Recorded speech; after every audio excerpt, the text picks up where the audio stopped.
So, does anyone here want to share the amazing story which you heard during the week? Maybe about technology, anything. What inspired you? Jim, what did inspire you that week? Yeah. That was an idea, yes. Anything, picture, idea, yes, finally. Well, I have on Wednesday a very interesting meeting in the D School in Stanford. And it was very interesting because the D School is very famous for the design thinking. And everybody talk about design thinking. But talking with the leaders of the school, they say everything that we do in life is design. Have you ever designed your days in the morning? Had you ever think it what you are going to achieve? And that was very shocking for me. But the most shocking thing was when they started talking, say, usually when we think and design, we expect some results. And everybody here is talking about innovation. In innovation, the results are never predictable. And if you want to design, you need to think that you can design with a very clear result, or with a goal, or to achieve something even that is not the goal that you have it.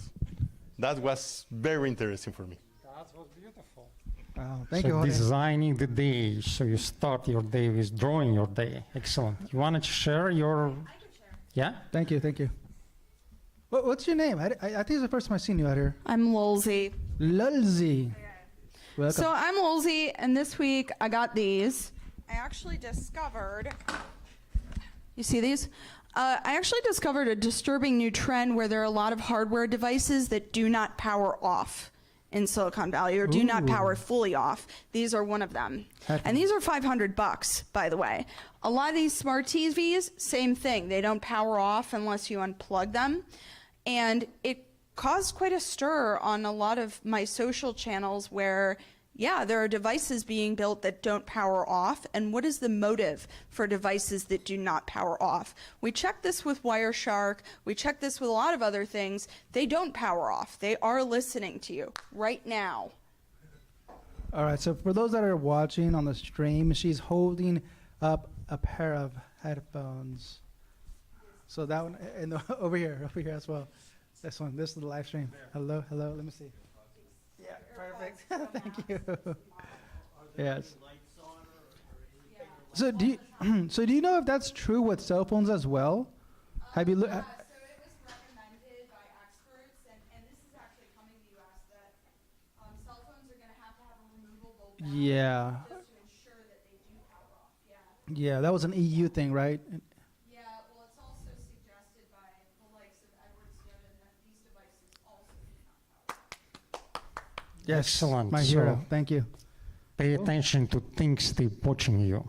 Okay. All right, one more. Another story. Related to that, I heard that Amazon announced that they're going to use the conversations recorded by those Alexa Echo devices in your home to train their AI. Jeez. Wow. But what I didn't hear is, are they only training the conversations that take place after you say, "Hi, Alexa," here's some instruction? Right. Or maybe are they listening like during your dinner conversation? Well, and they're gonna Leslie use just that? said right now, she just said that, the device is pretty much always on, yeah? Yeah, so Alexa, Siri, Give it- Google Alexa, Siri, and Google Assistant are always on unless they're unplugged. And they're always listening. That's why pretty much everyone in my community has Siri switched off, all that stuff switched off. I don't have any of that stuff. Also, Ring doorbell. Ooh. That's another you one. see, man. our people crypto, so That's another everything Be careful. must be confidential. Steve, what's your story for today? For that week, what inspired you? For the week, Yeah, for the past Yes, you week. inspired us. Remember, so what inspired Yes, you yes. that week? Talk about it. Talk about it. To talk about how he inspired us. Yes. Great job last Saturday. All right. Yes. Yes. Steve was a star of our mixed event. Give him the microphone. Microphone. Microphone. We microphone. yes, we will. We will. Yeah. So thank you to Steve. Applauds. Okay. So now next we go to Balaji. Oh, wait, hold on. No, Let me not do- yet. Let me do the intro. Okay. Sorry. All right, now that we got that kind of the icebreaker in, welcome everybody to Lightning Talks. As we've been talking about our highlights of the week, I've been showing here on screen some photos, which if you're not part of the Discord, I pretty much post, there's probably thousands of photos on here, so you can go back a couple years and see all the events that's been going on. Pretty cool stuff. But yeah, that's that. Make sure you guys join that. Let's see, where are we at? Let me, make sure you guys head on over to the Hacker Dojo website, the best place to connect with Silicon Valley. Yes, I think it is. I absolutely agree. Okay, let's head on over to the slides. Slide time. Cool. All right, if you are a guest for the first time, make sure to get a... do we have any guests here? I'm kind of curious. Any guests? First-time guest? Oh, in the back. All right. What's your name? Bill. All right, Bill. Oh, welcome. Okay, not first time. Bill? Actually, I don't like this. I've used this already. I'm kind of curious. Let's see. What's a good one, Svet? Actually, how about the other one? Yeah, this one. I like this one better.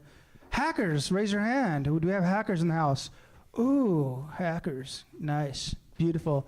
Love it. Wait, hold on. Oh, hackers again?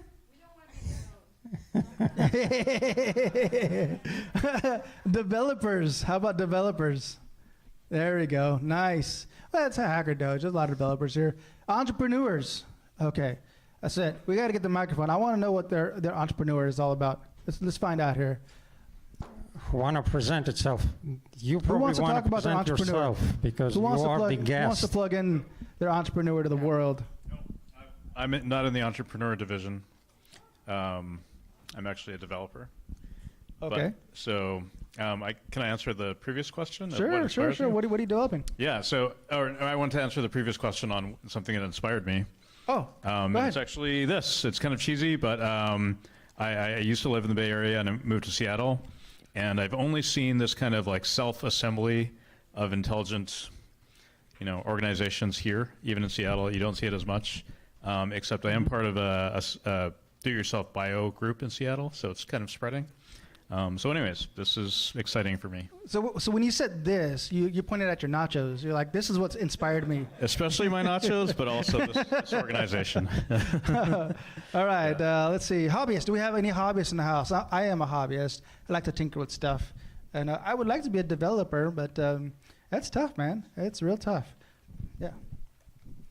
All right, Hacker Dojo is a 501c3 nonprofit. If you want to be a member, you can sign up at hackerdojo.org for about $150 a month. And have 24-hour access. Huh? 501c3, are those tax deductible? Yes, they are. It is a 501c3, so yes, it is tax deductible. Yes. Thank you. Do I have it written down on here? I don't have it. Yes, it's not written down on here. I need to update that. Thank you. All right, our current members. Hey, so entrepreneurs, if you're not on this board yet, let us know so we can get you on the website. We want to promote you guys as much as possible. Let us know what you guys are working on. Get your logo going. I'll post it up on here. Let's get some more awareness of what you guys are doing, all right? We need to support our local entrepreneurs in-house. Volunteers. So this is a nonprofit, so we do rely on a lot of volunteers. A lot of manpower is obviously very important. So if you want to volunteer, there are some positions available, like what Svet is doing in the back. He is helping co-hosting Lightning Talks today. There's a lot of events that go on throughout the week that do need help. For example, like somebody that can monitor the sign-up board. That's always nice. There's nobody manning the chair over here on the back for the live stream. It would be nice to see that, What else? Tiana's volunteering over there for the timer clock. That's another volunteer position. There's a lot of stuff going on the back end that makes this experience a lot more enjoyable, but it's because of the volunteers that we have that make this such a great event. in all the events that we have. So thanks to our volunteers. Donations, if you do want to donate to this nonprofit, this amazing nonprofit, there is the Venmo code there if you guys want to scan that there. And by the way, Ken, where's he? Ken? He did bring some hot dogs, so thank you, Ken. If you guys want to donate for the future hot dogs or future burgers or New York steak, do we get some steak next time? Donate to the Venmo, scan the QR code. Here's some physical items if you guys want to donate some physical items that are on the list. This actually needs to be updated. Yeah, Tana? It needs to be updated, yeah. Or if you have some spare change in your pocket or in your lucky sock, there's a tip jar on the desk at the entrance. Upcoming events, we do have a NASA Space Apps Challenge, which, Nicole, I think, are you doing that? Yes. Can you get to the mic? Mike, please. NASA Space App Challenge. Hi, yes, I am Nicole Borgard. I'm one of the co-hosts of the NASA Space Apps Challenge. It is kicking off tonight at NASA Ames, and you can participate in person or online. At this point, probably online is better participation. In person, we have 200 people on base at NASA, and in online, I think we have about 60. But it's a really cool challenge. Anyone can participate, and it's free. And you get to contribute to real problems that NASA's trying to solve. Perfect, thank you. Don't forget to bring your IDs because entering NASA, they always require that. Am I right? Am I right? Yeah. Okay, government secrets there, like all of these crappy metals around, so secret. Anyway. All right, so that's going on Saturday. On Sunday. When I go to NASA, do not park on the curbside, okay? They're going to pull you over, and they're going to check every defect in your car, like worn tires, any lights. It's going to take 2 hours, and I have had a really bad experience. Don't park on the curb. Don't park on the curb. Wow. If you get a ticket, it's a federal ticket. You can't go and Wow, okay. All right, so that's Saturday. That's why Nicole suggested, highly suggested, just do it online. Just do it, go online. Pretty much. So we're going to have on Saturday after the hackathon, on base they kick us out at 5 p.m. So we're going to come here and continue to hack on Saturday night. 6 p.m. Come on by, 6 p.m. All right, then on Sunday, we're having free computer tech support. So if you got some issues with your computer that's just making some funny noises, come on by and get it repaired. On Tuesday, we have Python Meetup. It is actually really active, so if you guys want to join that. Yeah, you want to talk about that? Here, sure. Yeah. Hey everybody, so the Python Meetup is for people who are not brand new to programming, but might be new to Python or might want to up their game from beginner, intermediate, into advanced. So we're talking about all the things that make Python really easy to use. The last couple of weeks, we wrote a Sudoku solver, which we'll finish up this next Tuesday. Next up, we're going to talk about regex. So we just dive into all the different things that you've always struggled with and wanted to know more about. And there's no set syllabus. It's very free form. Whatever questions you have, whatever problems you're working on or projects you're working on, we're happy to dive into it and help you learn more. So come on, meet us on Tuesday. Perfect, thank you. And the great thing about that is that if you can't make it in person, you can join the Discord and learn Python together. And it's a huge community. How many did you have last time? It was like 16 plus, I think. Yeah, in person, maybe 10 people, then online we had another 10 or 15. Yeah, cool. All right, so Wednesday we have music and AI. And Wednesday again, IIT Bay Area Startups Club. And Thursday we have free computer tech support. Again, obviously a lot of people have a lot of computer issues. So yeah, bring your computer in. Thursday, implementing innovative ideas. Jorge? You want a microphone right behind you? Yeah, every other Thursday, we have a meeting that is 2 hours long, and we work in how ideas work. It's how you find ideas, how you validate ideas, how you create ideas that are good, how you find the problems that these ideas try to solve. And we have great discussions, and we try to create that as a knowledge base to share and expand in a way that people can keep track of all the discussions using Notion templates. You are welcome. It's every other Thursday from 7 o'clock to 9. It's Greg Baker and me. We are doing that this coming Friday, Tuesday is going to be, and we hope to see you again here. So I just want to reiterate that these are all volunteers. I'm a volunteer. So if you want to join and help, or if you're really good, if you have a really good talent or skill, please share that with people. You know, help me learn something new. I would like to learn something new. So create a class, you know, a course, or meet up online, Discord. Yeah, this is great. I love it. I love that we're all kind of just united under this amazing place, you know, and doing this kind of stuff. All right, continuing, we have Lightning Talks on Friday, and then Rust again on Friday, which is kind of unusual, but they're doing it on Friday. If you guys are into Rust, you guys can do that. I'm pretty sure that's going to be in the classroom, right, Tiana? Okay, yeah, okay. And then on Saturday, Ultimate Game Night. That's a big one. That's a big one. We get, so, I don't know, what is the percent? It's a high percentage of first-time visitors. Every single time we have Ultimate Game Night, it's like an over, like 70% new people in-house. So literally it's us, right? But we're only counted as 30%. And then we have 70% on top of that. That's how many people show up to Ultimate Game Night, because it's so fun. There's so many different stations all over the tables in the classroom, everywhere. There's so much stuff going on. So show up to Ultimate Game Night. These are our events for the week. Thank you guys for listening. Let's go ahead and get started with Lightning Talks. But always remember, our first rule is be excellent to each other.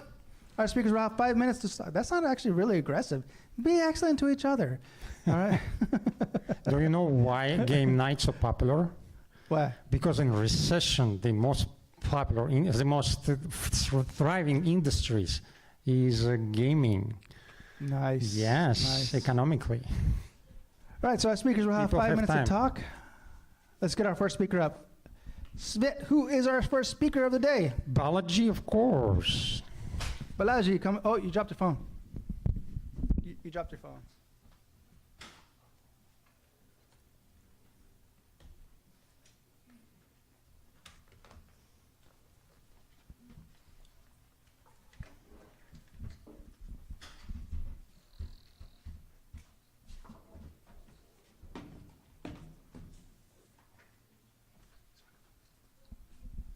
My computer's making some weird noises. I think I need tech support.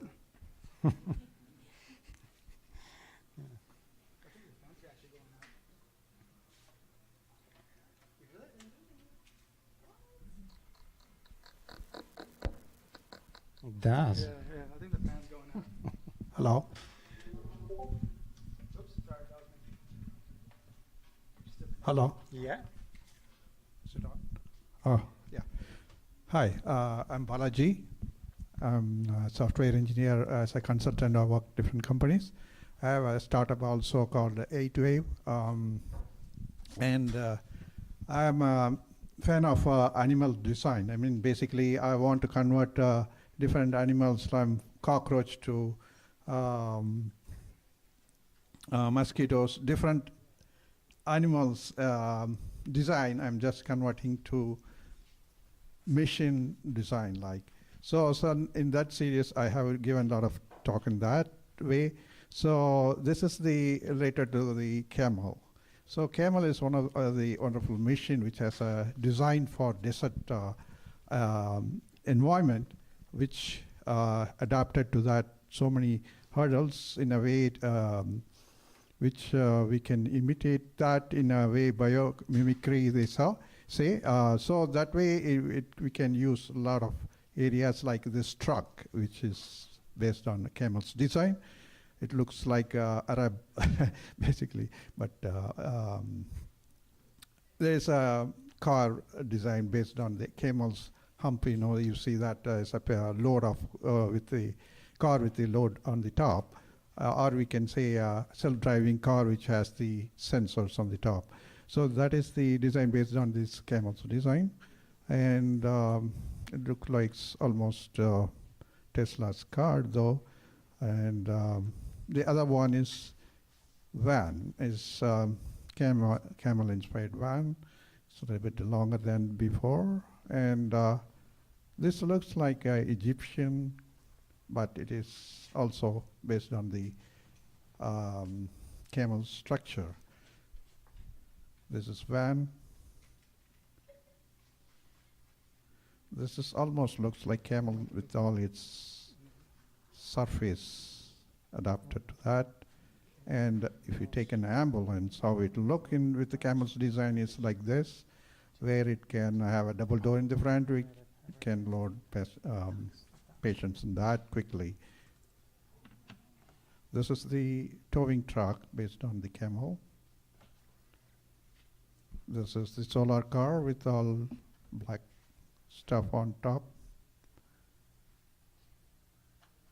This is, you can say, firefighter. It has top water jets. The other one is desert bus. It has a long body with closed enclosure because it's a very hot, with the air conditioner it needs to travel. And a desert restaurant. So they need a restaurant in the desert too. So it had, and a desert water tank where it supplies water. It looks almost like camel's face.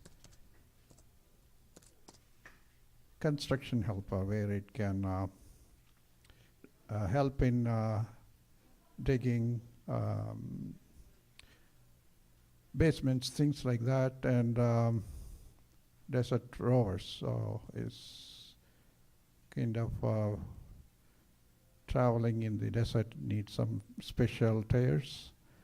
And road constructor, a kind of a robotic constructor where it does the stamping on this floor to flatten it, and in a kind of different tires it needs to remove the old roads, and also a kind of road constructor for digging. And this is also similar one. This is for garbage picking and dumping. This is for concrete mixing, and for road construction in desert area is difficult, so this needs type of a new design for that. So as I heard about design is very important in life, so is part of it. This is the last one, road cleaner. Yeah, it has sweeping, robotic sweeper, I can say. So those are some of the ideas. I publish in YouTube also. First day I got around 1,000 views from different all over the world, but after that it's slowly coming down, but it has got some attention in this aspect. Thank you. Any question? Questions? Thank you. Okay, my question. Do you know why some camels have one hump and then some camels have two humps? Okay, so you don't, right? So the camel with a one hump, they call it dromadaire. It's in French. The camel with the two humps, they call it bacterian camel. So those with one hump, they live in a dry and hot desert, which is Middle East, Sahara. That's where I saw them. The other species with two humps, they live in a cold, very harsh condition. So basically, they got more stuff to collect in their bag because climate are harsher. They need not only water, but everything else to carry with them. That's basically the explanation. Well, I'm not sure it's completely scientific, but that's what I remember from last time I looked at that somewhere else. Okay, so next, please. Come, connect. No, don't be nervous. Everything is. I'm not nervous. Yeah. Let's see if this works, and if not, I will be casting. Okay. Oh, we do. Okay, great. All right. Tight.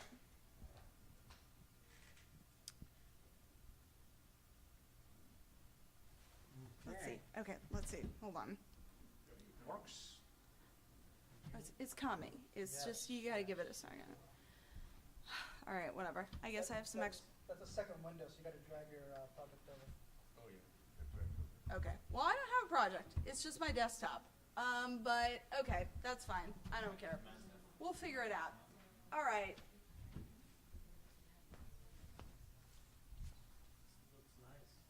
I'm hearing a discussion. Okay. Anyway, I'm Woolsey. And on November 5th, I'm dropping a book. The book is called Resisting Coercive Control in Silicon Valley. Excuse me. Hi.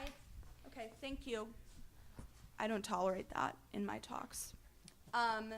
Anyway, so the book is called Resisting Coercive Control in Silicon Valley. And what it is about is my mom was a Silicon Valley executive pretty much her whole life. 3 years ago, she died of COVID. I witnessed her use her personality disorder, sociopathy, to control the people who worked at the company, right? Now, this kind of behavior has spread all over Silicon Valley and is actually widespread. If you look around, you see things like RTO and the threats to RTO. You see things like even in applications where you slam onto a website, they go, oh, will you accept cookies? You go, no, they volley you off the website. These are all examples of coercive control because you don't really have a choice. When you're landing on a website, you have a false choice. It's either use this website or don't use the website and don't get what you need from the site. So that's essentially what this book is about, and it's about coercive control, what it is, how it occurs in Silicon Valley, and it's long, and how to resist it, and how we can actually reshape Silicon Valley into a kinder, gentler, better thing, which is my obsession. And I've literally been dying to write this because it's been a long time coming. I first started working in the Valley in like 2013, and things have gotten like so different since then, right? And it's sad because I see newer engineers coming in and they're all like bright and shiny and they have no idea. And it's kind of breaks my heart. I think we were all promised these 3 promises when we came here. 1, meritocracy. Why did I get promised meritocracy and see the dumbest individuals I've ever seen in my life get promoted to executive positions, which you know you have seen it. You know you have. Secondly, you got promised innovation, but the innovation recently has been like missiles and ads and a slightly better camera on an iPhone. Wow. Okay, that's not really what I was promised either. So lastly, you were also promised like some kind of freedom, but with this RTO stuff, trying to force people to do this, trying to force people to do that, it's really not, it's kind of losing its luster, if I'm being honest. I'll take questions at the end, thank you. So anyway, that's this book. And the last part is how to resist those. So how to reject things like false choice, passive aggression, and other means of coercive control and how they're acted out in this society so we can actually build and incentivize something where people are altruistic, kind, good to other people, and they actually make products that people want instead of filling them chock full of ads and other crap and trying to sell it to them. Thank you. I'm open for questions. Oh, by the way, I've been getting flamed on 4chan since I was 3 years old. So, you know, whatever you want to say is cool. Okay, questions? This is like, yeah. So the question was, what is RTO? Return to office. So it's basically a lot of FANG people don't want to go back to the campuses here because they don't live here. They live in San Francisco or they live in San Jose or Santa Cruz, and they don't want to return. And it brings up a lot of questions like, why do these campuses exist? Well, they exist because Silicon Valley was originally a hardware thing. But with software innovation, you don't need to come here and do this stuff anymore and sit in an office. And lastly, people have been pitching these offices like, oh, come hang out with your managers. And it's like, dude, I am an engineer, so I don't have to hang out with anyone. I don't want to hang out with anyone. So a little bit like not a good pitch. And lastly, I know they're getting desperate because a bunch of these fan companies, one in particular that might be here in Mountain View, has emailed me 4 times asking me to come back and be rehired. No, sorry. Any other questions? We got a few. Great. This guy. I'm just wondering to what degree you think, you say you noticed change over, I think it was like 9 or 15 years, I forget the number, but, and you're writing a book on that, of course, too. Yeah. And I'm just wondering to what degree, you know what I mean by the social dilemma? Right. And that's kind of like how social media has kind of created a different reality for a lot of people in a lot of ways. Mm-hmm. I just wonder if that might be part of it, or? I think social media is the reason we're all noticing this right now, because we're actually seeing what it's like. Before social media, I couldn't really share that I was commuting 2 hours and 47 minutes one way to Sunnyvale, right? So, this has actually brought things to the forefront, and it's brought a lot of consumer positive changes to the forefront, one of which just got passed in California this week, the Delete Act, which allows you to delete data from data brokers in California for free. Oh, gotcha. So, Interesting. yeah. Yeah, there's a lot of really positive pro-consumer, pro-worker sentiment in the two newest generations, and this is going to cause a lot of changes right here in the Valley. So, I'm sorry, it sounds so negative. Go ahead. You guys got questions, that's great. What's the name of the book and when does it come out? Yes, it is Resisting Coercive Control in Silicon Valley Technology, and the official drop date is November 5th, and I have a QR code, which I cannot, because of the overlords of Silicon Valley, cannot display at this point. If you open the QR code and drag it off screen, it'll go up to that screen. Okay, yeah, I'm just gonna, you guys can just Okay. come get it, yeah. Thanks. It's fine, sir. Yeah, it's fine. It's not a big deal. Yeah, and I saw he had a question as well. Thanks. Actually, what we see, what we get. So if we see positive things, we get that. So if you are saying dumbest people are getting promoted, I don't see how we can define dumb. I mean, he may be somewhere better skills he may have, but he was in a wrong position. So nobody is dumb, I mean, in that sense. So. Yeah.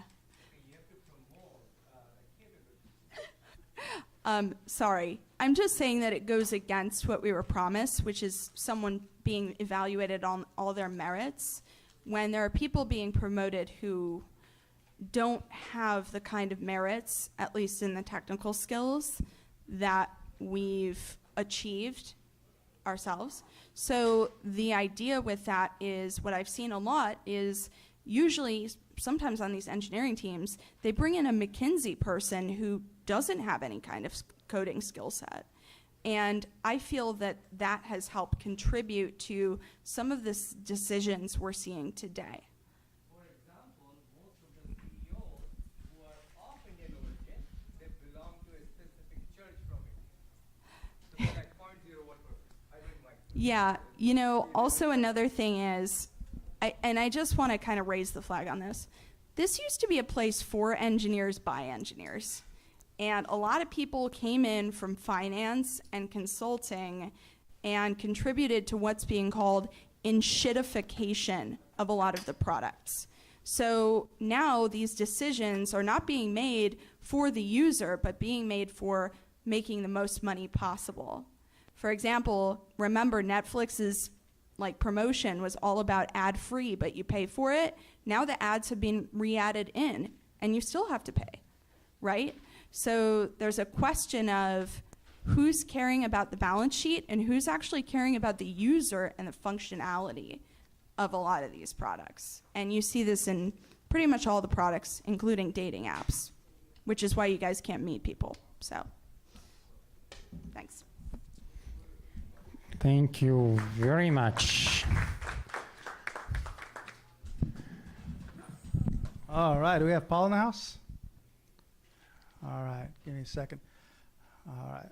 Okay, so While Paul gets set up, come here. I got my story which excited me, and I will share it with you, but it is not about technology. It's about paying attention. So the story is, I actually read it on Twitter. One art collector and art connoisseur, the person who knows a lot about art, was watching one of the very popular TV show. It was like British or something, and he paid attention on the background. And suddenly, in one of the series, he shown in the background the glimpse of the picture he remembered was last time auctioned in 1929. And that show was about 1980s or even later. And the name of that picture is Lady and a Black Vase. And he immediately recognized it. It was a small snapshot behind the actors on the scene. And what he did, he sent an email to Hollywood saying that, what that picture, can I contact anyone? He received an answer after 2 years. 2 years passed, and turns out that the person responsible for setting the stage, she actually bought that picture for $500, 520. When that art connoisseur come to negotiate the price to the next collector, to the next owner, he bought that picture for $150,000. In 2 years, that picture was resold for $295,000. So just by paying attention, looking at the TV show, which everyone was looking maybe the past 10 years, that guy managed to make like $150,000. Why that story was inspiring to me? Because very often when we trade, we make investments, we do anything and look at the numbers, people telling us, why you care? There are like 1 million of people looking at the same numbers. But the story is, we all can look at the same thing but see different. And there's who see it right way, there's who profit. That's basically my story. Okay. All right, thank you. All right, we got Paul coming up talking about Congress. All right. Thank you, John. Hey, do people here follow the news? I mean, some of the young people are good. I think people here do. If you do it all, you notice that this week Congress totally broke down, and Congress is 1/3 of our government. If there's anyone here studying for the citizenship test, you should know that. There's 3 branches of government. This is one of it. Congress is totally broken. These are headlines from today. Congress is in crisis. They got rid of the Speaker of the House that runs the House of Representatives for the first time. I heard 100 years. Someone else said it was the first time ever. And so it's completely non-functioning. Another one, House paralyzed without a Speaker. Again, this is dated today. I just put this together this afternoon, a few slides. So the whole government's going to shut down. Congress can't function. And what's the mood in the country about Congress? About politics in general? Disgust isn't a strong enough word. People on all sides, from all political parties, are completely disgusted. I mean, disappointed is not even the right word. Again, this is a headline from today. But I'll make this quick, but we can solve it. Here in Silicon Valley, we have the tools to solve the problem. How do we solve it? Okay, we're going to run AIs for the congressional seats. Get rid of these humans. They completely failed. They don't know what they're doing. It's time to replace these idiots with people, minds who have studied the entire history of civilization. They know all the languages, they know the history, they know all the philosophy. They can do it. So we're ready to start. First step, of course, is to make some campaign buttons and sell them out here. So I was playing around with the new DALL-E image creator from OpenAI. So let me know which of these, if any, you think is the best slogan. Yeah. Right. A couple of them, there's a few spelling errors. And at least the tool I was using, I don't know the right tool where I could just give it an image and say, fix that spelling. 4 only has 1 O. And Congress, yeah, I might end up with Adobe, putting them into Adobe. But let me know your thoughts on which one we should use and which district we should start. But now is the right time. The humans, they've had their chance. They've had too many chances. It's been more than 3 strikes. Time to cut them out. Yes. Hi. Oh, that was loud. Okay. Hi, I'm Woolsey. Can we get a female AI? All the other AIs are female, like Cortana and Alexa and stuff. So, like, I just feel like it's kind of unfair to have a male president, AI president, for a female populace of AIs. So, also, if you watch Blade Runner, like, you know what I'm talking about. Thanks.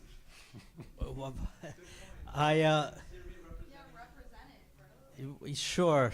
Well, that's a good question. I did ask ChatGPT its gender today, and it said it didn't have a gender. But this is a gender-neutral image, and this one is a little bit male, and I agree it should be.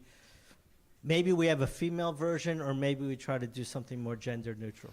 So you said you're using DALL-E. You said the newest one, the 3.0, that just came out DALL-E last 3. week? That's right. This is the newest one. It's good. It's really good. Look at this image up here, how you see even the threads of the background U.S. flag. The images look nice. The idea is kind of questionable, only because I've seen movies where you hear da-da-da-da-da, Yeah. da-da-da-da-da.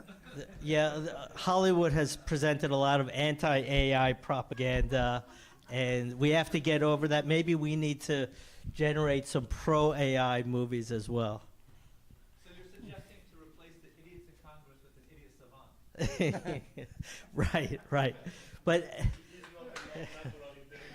They call it mechanical Hallucinating. Turk. they might lie less than the current. Slogan, any intelligence better than no intelligence. Yeah. Right, good one. We'll have a contest for the right slogan. I also have a question. So the AI, like, you could train it on whatever data you feed it. So I could feed it like whatever I want, and then kind of like make it do what I want, Well, right? we'll train the AI candidates on all of Wikipedia. Okay. But also on Okay. everything going back to Herodotus. Are you doing 4chan, or how much 4chan is going to be in there? I was just curious. Okay. Well, I feel unrepresented if there's no 4chan. I feel offended, personally. We'll have a committee. I'll take. Yeah. I'll take Okay. I want to be on it. I'll take Thanks. that under advisement. Maybe Aristotle, not fortunate. Yes. Aristotle first, Plato second, and then we'll see about the rest.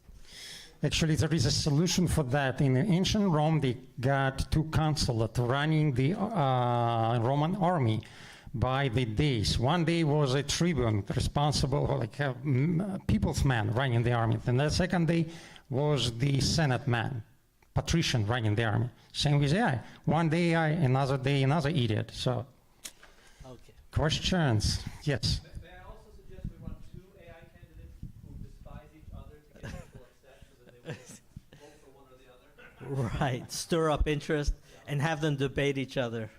Actually, I do want to mention, it reminded me, in South Korea, there were some scandals involving newscasters. So they have AIs now as newscasters presenting the news and as corporate spokespersons or talking heads.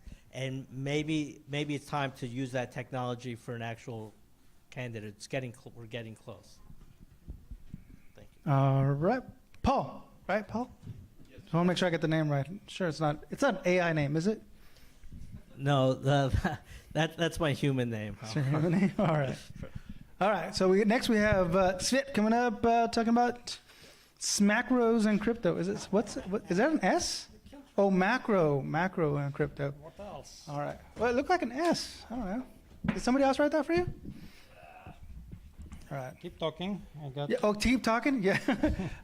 So who keeps up on crypto? Raise your hand. I'm just curious. Who keeps up on any of the information? You got one person in crypto. Oh, man. That's going to be a tough crowd. Who's that? He's excited. Right there. Boom. Oh. Yeah. More macro than crypto? Okay. So the question was, who keeps up on crypto? Only because I've been reading a lot about the FTX,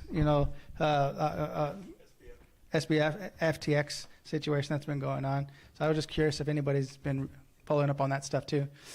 Cool. All right. So sit. Go ahead. Unfortunately, people paying attention to non-significant blips in the news. But that's like the destiny of one man who just made a splash which buried all of us. But it's think about thousands of years. After thousands of years, you will forget about that event. You will only one thing keep in your mind: it's the price of Bitcoin. Brother, I won't be around in 1,000 years, man. Oh yes, you will. You will. You don't listen to our presenters. Remember, our curve goes like that. So yes, exactly. Okay. Okay. So I'm Svet. I'm founder of Evernomics, which is digital wealth management on chain. Today, two graphs again, positive and negative. Positive and negative, of course, is very relativistic in economics. Positive, I mean something which spur economy up, and negative, which spur economy down. So from that, from this week macro data, we get jolts, which job opening suddenly rising by 690,000, which was a significant spike compared to the previous months. With this job data, we have complete disaster this week because we got two sources of information. One coming from government, which says that jobs is opening up, and another we got from private sector. For example, Challenger report and the ADL report, they say an absolutely different thing. They said jobs is going down. So what to choose, no one knows. That's why this week was all volatility. Probably saw the Friday, like Monday was up, Tuesday was down, and so on and so on. Friday suddenly spike up. That's a result. And that's usually what happens during the times like that when we are in transition. Economy is relenting, but we don't really know the exact point where it arrives. But anyway, facts is facts. We still goes down by the job opening curve, because remember, there is different types of unemployment measurement. That's only one of them. Also on the negative side, so it was a positive.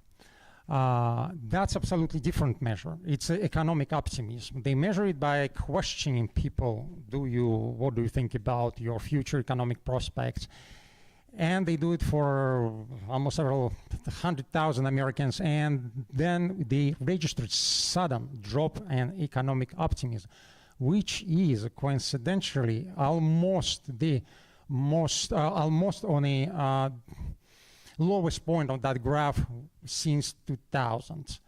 And the last such a downfall was during or just after the financial crisis of 2008. Why we are so low, different in consumer sentiment, different hypotheses, but primarily probably inflation, because it sticks there. And people go to the shop and they see the numbers. And when numbers saying, oh, it was only like 2%, they're saying 3.5% inflation. And people look at the check and they're saying, oh my goodness, it was almost 50%. But of course, it's accumulated. So when we report 3.5%, it's 3.5 plus 3.5, right? It is always going almost 24 months. So in some products, we already got over 50%. That's what people paying attention. And that's now start to dumping consumer sentiments. Probably even some of the economists suggest that Federal Reserve keeping such a high rate contribute to the inflation, because if you're sitting on $100 million in your bank account and you're receiving 5% of that, it's almost $5 million per year, absolutely free money. Where are you going to spend it? Plus inflation. So we are in difficult times, but I like another thing which I read in a Twitter, and it was about from, Berkshire Hathaway, right? And there is a famous partner of Warren Buffett, who is who is older than Warren Buffett and almost as rich. And he said that he's saying, I am 99-year-old, and I still, every day, I'm cheerful. So probably you people can handle some inflation. So that's keep me inspired. Okay, so that's it for today. We still have the same picture with, so it's still bearish on both sides, on NASDAQ and on Bitcoin. Although in Bitcoin, actually, we got a little better because less volatility because of lesser volumes. So Friday, we got spike almost 3% in NASDAQ. In Bitcoin, we got less than 1%. So picture is reverted. They blame Bitcoin for such a high volatility. Instead, now we have more volatility in Meta and Alphabet. Please ask me some question. I want to know when Bitcoin's going down, man, because I want to buy more Bitcoin. I want to go to 10,000. When is it going down to 10,000? I mean, give me a date because I'm running out of patience here. Well, yes, I think that's a wet dream for of every one of us is to get at least to 20, right? But you need some money to sell Bitcoin in order for you or me to buy. And the desire of people who got Bitcoin to sell, it's almost zero. For some reason, there is no Bitcoin on exchanges. People don't sell. Although, if you put like economical argument, we can say, come on, Bitcoin shouldn't be on such a high faith, given the technology market is basically going down. But that's what we have. Any question?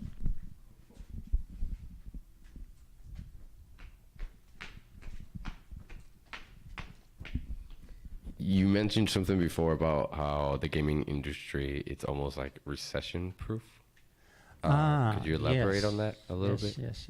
Well, that's one of the disputed theory in the marketing and finance, that there is a cyclical industry, some of them anti-cyclical, some of them cyclical, some of them cyclical prone industry. For example, pharmaceutical industry famously prone to any of the downfall because people still get sick and need all of the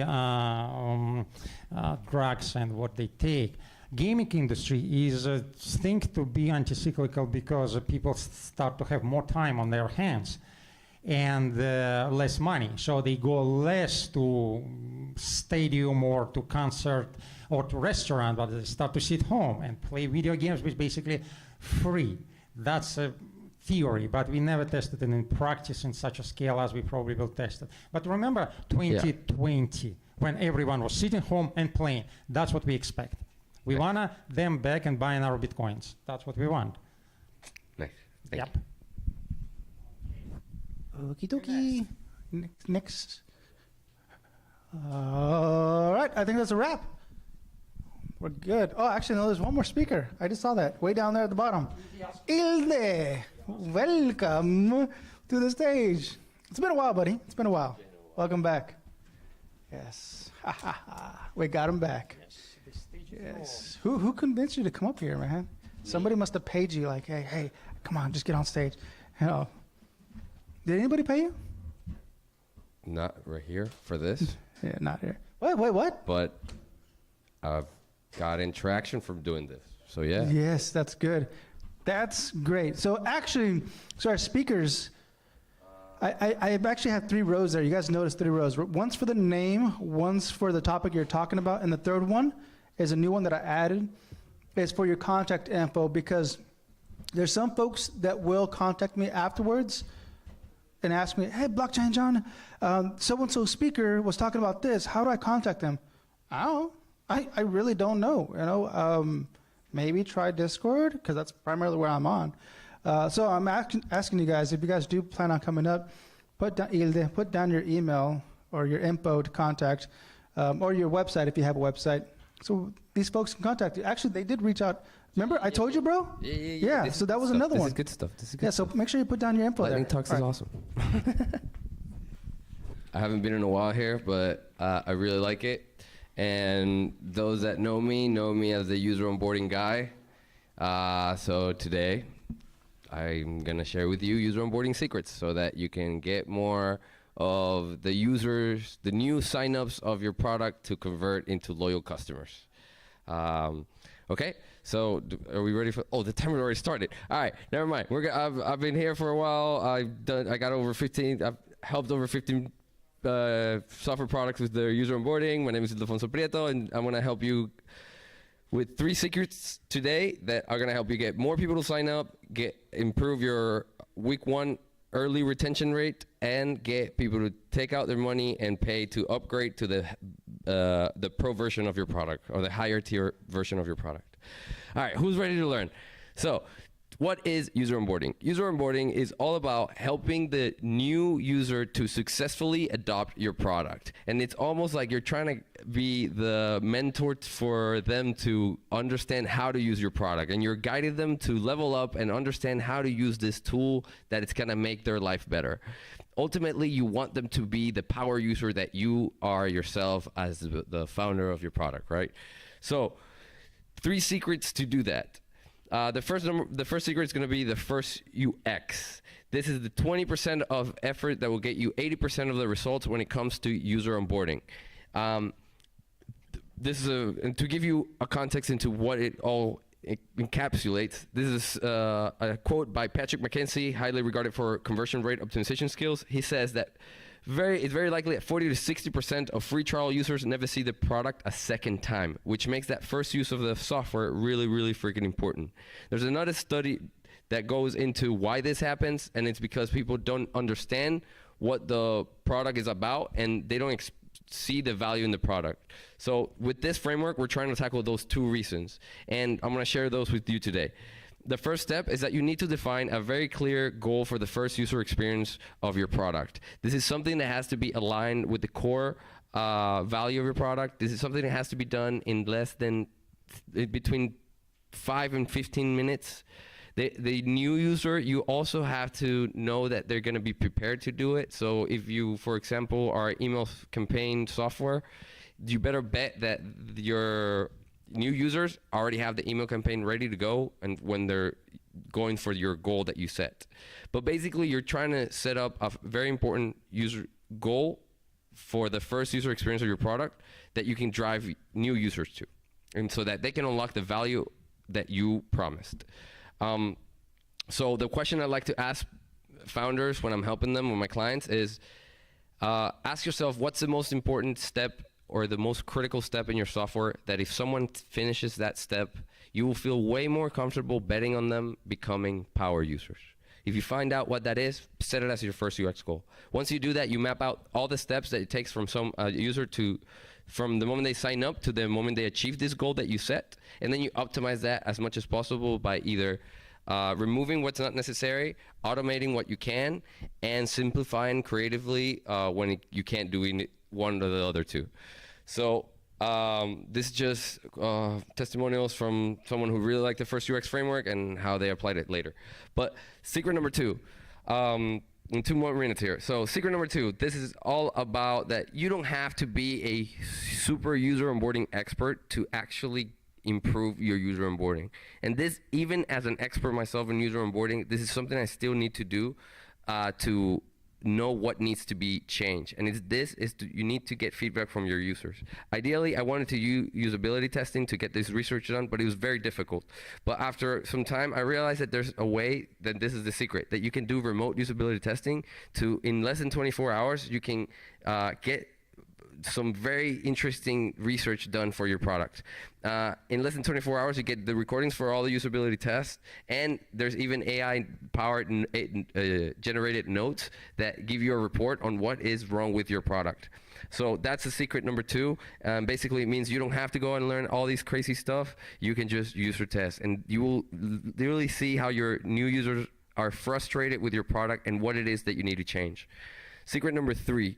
All right, secret number 3 is how to get more people to sign up for your product. Remember when I talked to you about why the first user experience, and half of people churning after or leaving after the first user experience? Well, one of the main reasons is that they don't understand what's happening. So I stumbled upon a framework called the elephant, the rider, and the path, which helps from the book The Switch, which help you get people to sign up for your product. And basically what it entails is that the emotional side of your user is the elephant, the rational side is the rider, and the path is how easy it is to sign up. So basically what you need to do is appeal to the emotional side by selling the dream that you are going to solve their problem. Then you actually give them proof by giving them testimonials, reviews, and case studies that will give them the rational side that there's proof that this is going to help them, and then you make it as easy as possible for them to actually go through the process or the hoops that they need to go to finish and get the value out of your product. So imagine for the emotional side, which is the most important one, imagine that Bruce Wayne is your user and the Batsuit is your product. If together they become the unstoppable force that is able to beat crime. Sell that dream. And finally, the last thing is that you guys are probably feeling like this right now from all this stuff. So if you just want to get more help with user onboarding, feel free to reach out to me. I'll do a free user onboarding call for you guys, and I'll do it for free. Here's my website, sassgrowers.com. You can find it. There's the QR code for if you want to scan it to schedule a call with me. That's for my Calendly. But yeah, and I guess at this point now I need to open up the floor for questions. So yeah. Ah, nice. All right, cool. All right, questions. Brakes on. No questions. Oh, we do have questions. Cool. Yeah, that was a lot. Everybody's like this right now. I think I'm unfamiliar with the usability testing that you were presenting earlier. Could you go back over that? Yeah. And what's involved? What kind of usability testing is it, and how is that testing done? Yes. And who is doing the testing? Thank you. For sure. So here's the thing. There's a bunch of tools out there that will help you do this remote usability testing. These are just some examples of them. But I put one to the test that is called User Brain. This is the client I did it for. I planned this. You make the planning of the test. And then, so basically all you have to do is grab these, make tasks that the person's gonna go through the usability test that are related to the user onboarding, right? So it's a specific usability test specifically for user onboarding, right? And then once you map out these tasks, you partner up with this tool, in my case, User Brain, in which you give them a set of screener questions, criteria from age, gender, location, and that fit your user persona. And then once you do that, you basically say, hey man, start it. And they, in 3 hours sometimes even, but in less than 24 hours, you get these video that you see here, which you will see that first, it's like, depending on your test, on how your user experience the product, it will be 5 to 10, 15 minutes long, sometimes even 20 minutes long. But then you'll literally see them struggling with your product, and they'll talk out loud as they go, and they'll be literally frustrated. For Ring 4, they had a problem with the sign up, and it was very, very frustrating. People said that so many times that it was very obvious. And they also had a quick weird thing that we found out, that is that they had a logo button that nobody understood what the logo meant, and they clicked it, and it turned out to be a logout. So it logged everybody out, and then people had to go through the horrible, frustrating sign-in process again. So it became very apparent what the problem was. So that's kind of like the point of these. And for now that we have AI, the cool thing is that at least these guys, they let you create AI-generated notes. You can't see it here because it's an older version, but you can create these notes. It creates a report for you, and it literally just highlights the most important time spans that you need to check out, and summarizes the report for each usability test, and then another report for all the 5 to 8 to 10 usability tests that you run together. So it's actually super powerful. I would totally recommend. I don't put the branding for them is not there, but it's userbrain.com. That's the tool I use. Hope that answers your question. That's great, thank you. So it's basically like a Mechanical Turk type system for usability testing, where you can just... Yeah, it's basically almost as automated as it gets. Okay, great, thank you. Any more questions? Any more questions? Last call. The hot dogs, of Where the hot course. dogs You at? guys can sell the hot dogs already. All right. It looks like we are done. Ilde, thank you. Sure. Yeah, thank you guys.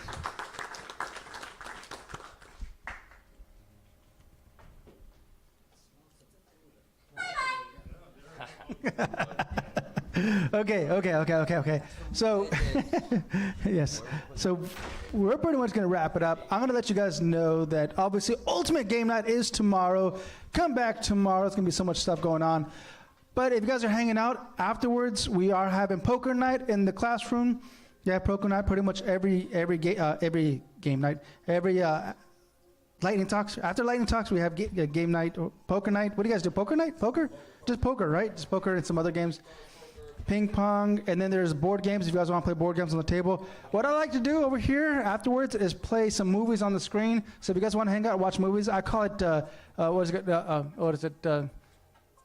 movies and hack. I like to be on my computer and watch a movie. So you guys want to hang out, watch a movie, or play some poker, play some board games, ping pong, hang out, all right? So let's go ahead and wrap it up, and I'll see you guys next time. Adios.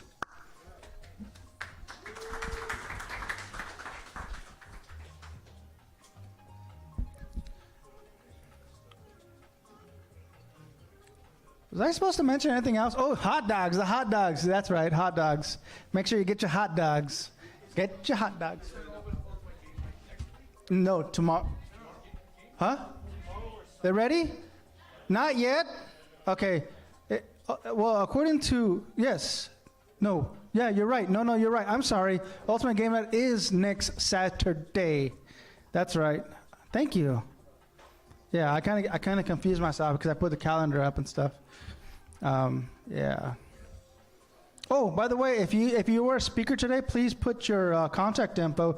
Ilde, where's Ilde? Ilde. Put your email over here, bro, so people can contact you in the future, or your website. Yeah. Was it SAS something? Do you guys remember? Did anybody pay attention in class? SAS. What was it? SAS drawers? Thank you. All right, let's wrap it up.